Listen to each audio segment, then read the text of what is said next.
E atâta ploaie în lume că s-au umplut pereții. Tămâia ne inundă de la etajul 7. Ne plouă și în gânduri cu stropi din apa vieții, în așteptarea zilei, la margine de noapte. Azi plouă și pe lună. S-au răzvrătit toți norii. Sunt rugi de vreme bună tot la etajul 7.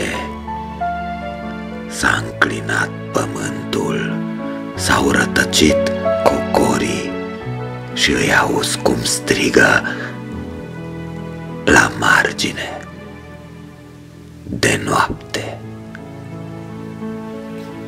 Trăim bucăți de viață, călcând peste șiroaie de lacrimi înnodate de la etajul 7. Și barcagii sălbatici te duc din ploaie în ploaie și te abandonează la margine de noapte. Dar plouă și lumină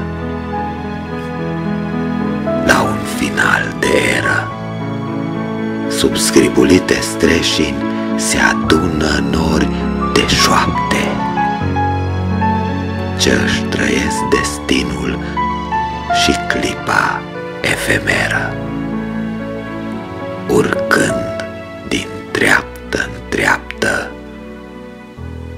până la etajul